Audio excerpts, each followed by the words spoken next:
בחדרו הקטן במלון הישן ישב גבר צעיר שחור שיער וזקן, ישב וכתב רעיון מטורף, מדינת היהודים קום תקום. הוא ידע לחלום ולהרגיב אנשים, אך ידע שצריך כל חלום להגשים, ולכן הוא כינס את עמו לקונגרס ודיבר עליהם ציונות. הוא אמר להם אני, תסלחו לי ציוני, זה אולי לא הגיוני, אבל זה מה שאני. הוא אמר להם אני, תסלחו לי ציוני, זה אולי לא הגיוני, אבל זה מה שאני.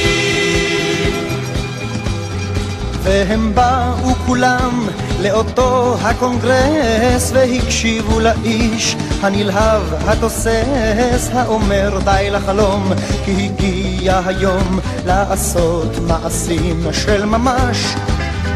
כך נולדה לה לפתע תנועה חדשה שדיברה ועשתה ציונות בלי בושה, והעם הנדהם התבונן בנרגש וזקף את ראשו מחדש.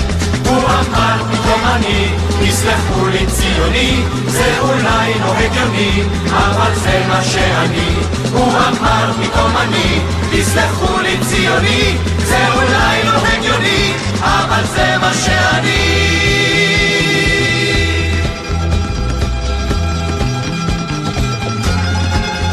כך חלפו השנים ואותה התנועה לא שקטה ולא נחה אפילו שעה, וכל מה שעשתה כבר נחקק ונרשם בדברי תולדותיו של העם.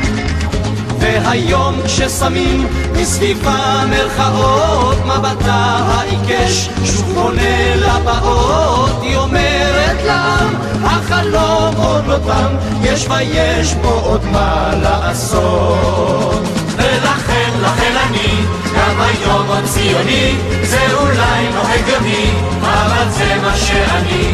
ולכן אני גם היום עוד ציוני, זה אולי לא הגיוני, אבל זה מה שאני. ולכן אני גם היום עוד ציוני, זה אולי לא הגיוני, אבל זה מה שאני. ולכן אני גם היום עוד ציוני, זה אולי לא הגיוני, אבל זה מה שאני. ולכן אני גם היום עוד ציוני, זה אולי לא הגיוני, אבל זה מה שאני. ולכן אני גם היום עוד ציוני, זה אולי לא הגיוני, אבל זה מה שאני. ולכן אני גם היום עוד ציוני, זה אולי לא הגיוני, אבל זה מה שאני. ולכן אני גם היום עוד ציוני, זה אולי לא הגיוני, אבל זה מה שאני.